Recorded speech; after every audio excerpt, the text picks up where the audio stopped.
안녕하십니까. 저는 괜찮아 정신건강의학과의 손승현이라고 합니다.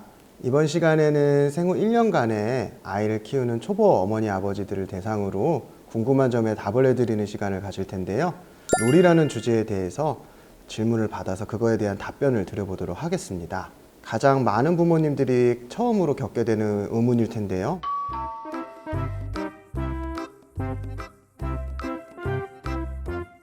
사실 그래요. 이게 막 태어난 아기가 일단 칭얼거리면서 놀아달라는 신호를 보내잖아요. 칭얼거리기만 해도 무엇을 원하는지 모르는 육아 경험이 아직 많지 않은 우리 초보 부모님들은 뭘 해줘야 되지, 아이와 뭘 하면서 있어야 되지 이러면서 당황하실 수 있습니다.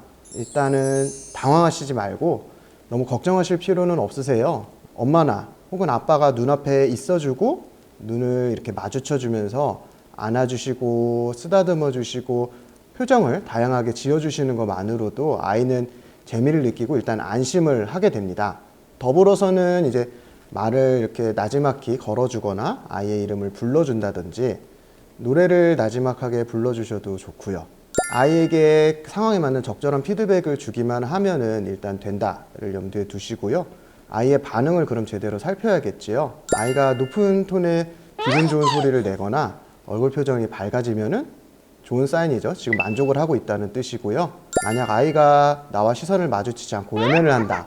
그럼 지금 뭔가 심심하고 마음에 들지 않는다는 말씀이죠. 이런 아이의 반응을 잘 기억을 했다가 아이가 좋아하는 방식에 점점 살을 붙여 나가면서 아이와 놀아주시면 될 것 같아요. 아이에 따라서 좋아하는 환경이나 좋아하는 놀이 도구가 있을 수도 있고요. 좋아하는 시간대라든지 좋아하는 노래가 있을 수도 있고 아이의 개성에 맞추어서 놀이에 살을 붙여나가면 되실 것 같습니다.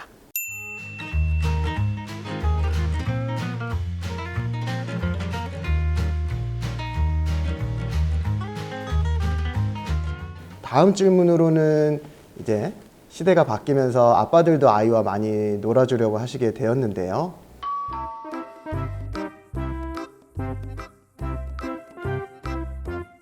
요즘에 정말 많은 아버지들이 노력하고 계시지요. 근데 이제 아직은 걷지도 못하는 작은 아이와 노는 게 혹시나 아이가 잘못되지는 않을까 이렇게 겁도 좀 나는 상황이기도 합니다. 아무래도 좀 서투르기도 하고 옆에 계신 어머니가 보기에 가슴이 철렁할 때도 있고요. 조금 다른 이야기긴 한데 인터넷에서 아빠에게 아이를 맡기면 안 되는 이유라는 사진이나 동영상이 인기 있었던 적이 되게 있었어요. 거기 보면은 주로 아빠가 아이를 막 던지던지 전혀 이렇게 승부를 하는데 봐주지 않는다든지 아이에게 짓궂은 장난을 하든지 해서 마치 이제 엄마가 나타나면 소위 우리가 얘기하는 등짝 스매시를 날릴 것만 같은 장면이 많이 나옵니다. 이렇게 사실은 약간 과격하고 위험하고 심지어는 경쟁적이기까지 한 아빠와의 놀이는 아이의 발달에 도움이 될 수도 있습니다. 아빠는 다소 과격한 방식으로 아이와 신체 놀이를 하게 되는데요. 이때 아이가 자기의 신체 부위의 감각들이나 움직임을 인지하는 능력을 키울 수가 있어요. 뭔가 자기의 한계에 도전해보는 느낌을 받게 되지요. 팔다리를 쭉쭉 스트레칭 하듯이 뻗어주는 것, 같이 걷고 뛰는 것, 아기를 던져 올리거나 몸을 흔들어 주는 것, 이런 것처럼 전신을 사용하고 빠르게 움직이는 놀이들이 아이의 신체 감각을 키워주는 데 도움이 됩니다. 또한 자연스럽게 힘과 에너지나 감정이 이렇게 올라갔다가 고조되었다가 멈추게 되고 긴장했다가 긴장이 풀리면서 이완되게 되고 이거를 반복하게 되는데요. 이러한 경험을 통해서 아이는 신체뿐만 아니라 감정을 조절하고 발산하는 방법을 키워나가지요.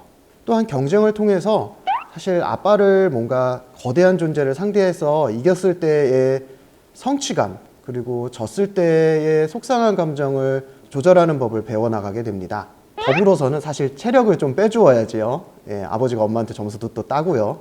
아이가 이제 좀 목을 가눌 정도의 원령이 되었다, 나이가 되었다라고 하면 무릎 위에 이렇게 마주보고 앉아서 좌우로 이렇게 살짝살짝 흔들면서 목으로 균형을 잡는 거를 연습을 시켜보세요.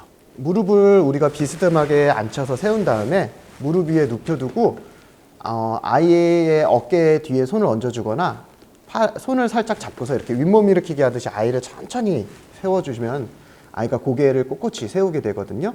그때 얼굴이 가까워지면 아이가 즐거워할 수 있게 아빠가 재미있는 익살스러운 표정을 지어주는 놀이를 해보시면은 아이가 굉장히 기뻐하는 걸 보실 수 있을 겁니다. 좀 더 아이가 크고 전신에 힘을 줄 수 있고 균형을 잡을 수 있게 된다 그러면 아이를 들고 슈퍼맨처럼 붕 날거나 아이를 꼭 안고 아빠가 앉았다 일어나기, 혹은 어머니와 짝을 이루어서 아이를 이불이나 이런 큰 보자기에 눕혀서 좌우로 양 귀퉁이를 잡고 살짝살짝 흔들어주기, 이런 놀이들도 아이가 굉장히 즐거워라 하는 놀이가 될 수 있습니다. 따라서는 뭐 각각의 도구를 사용해서 아버지의 아이디어를 실현해 볼 수도 있겠지요. 아버지가 보다 놀이에 자신감을 가지고 아이와 많은 시간을 보내실 수 있었으면 좋겠습니다.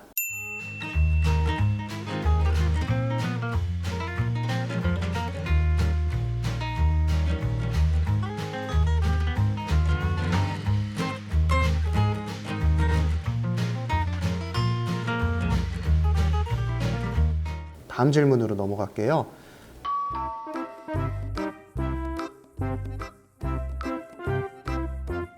예, 이것도 굉장히 요새 많이 들어오는 질문인데요. 어쩔 수 없이 계속 주게 되는데 이래도 괜찮은지에 대한 걱정들을 많이 해주셨습니다. 기술이 발전되면서 이제 스마트폰이나 태블릿이 뭐 없는 집은 없어요. 많이 보급되었죠. 유튜브나 아이가 재미있어 할 만한 동영상을 볼 수 있는 것도 워낙 많아지고 좋아졌고요. 그래서 어린아이들이 휴대용 전자기기에 이렇게 노출되는 빈도가 굉장히 늘어났습니다. 부모님도 스마트폰을 사용을 안 하실 수가 없기 때문에 아이와 같이 있으면서도 스마트폰을 사용하게 되고, 그러다 보면서 이제 아이들이 스마트폰은 저렇게 사용하는 거구나 라고 기기에 친숙해지기도 하고요.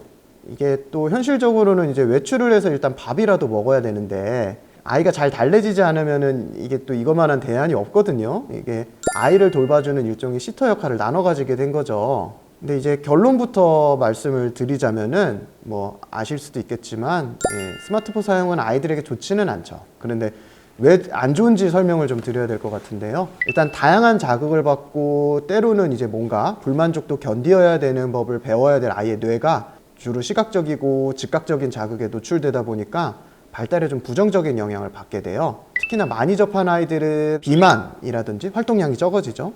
혹은 수면장애, 과도한 광자극으로 인해서 잠을 잘 못 잘 수도 있고요. 혹은 산만함, 그리고 분노 조절에 어려움을 겪게 될 수도 있습니다. 누르면 원하는 걸 즉각적으로 얻기 때문에 뭔가 원치 않는 걸 견디거나 혹은 원하는 걸 바로 얻지 못할 때의 참을성이 좀 더 잘 안 키워지는 거죠. 그래서 미국 소아과학회에서는 18개월 이하의 아동이 아예 전자기기를 사용하지 않도록 권고하고 있어요. 일단 이상은 이렇다라는 거고요. 언어적인 발달이 있어서도 타블렛이라든지 휴대폰을 보고서 언어를 따라하니까 이게 좀 배움에 도움이 되지 않겠느냐라고 물어보시는 분들이 계시는데요. 사실 언어라는 게 우물과 같아서 자기가 필요해서 자기 마음속에서 길어 올려야지만 되는 거라서 단순히 필요가 없이 둥둥 떠다니는 언어를 따라하는 것만으로는 진정으로 언어 발달에 도움이 된다고 보기 좀 어려울 것 같아요.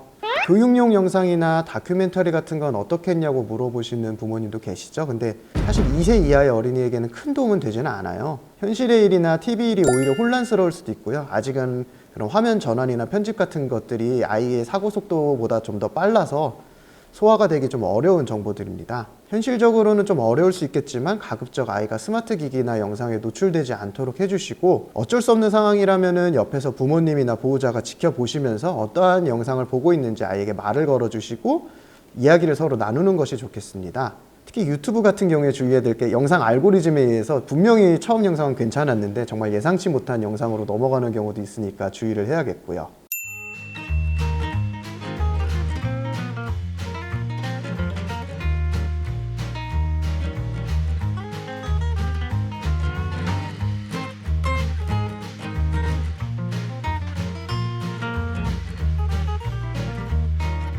이상으로 놀이에 대해서 많은 질문들을 주셨던 것을 좀 답해보게 되었습니다. 일단 놀이에 있어서 가장 즐거운 것은 즐거움이라고 생각하고요. 이것이 뭔가 부담이나 숙제처럼 다가오지 않고 아이와의 추억을 쌓는 연습을 해보자라는 생각으로 하나하나 재미를 보물찾기처럼 발견해 나가셨으면 좋겠습니다. 다음 시간에서는 김효은 교수님께서 아이의 발달에 관한 궁금증들을 풀어주시는 시간을 갖도록 하겠습니다. 좋아요, 구독 부탁드리겠습니다. 감사합니다.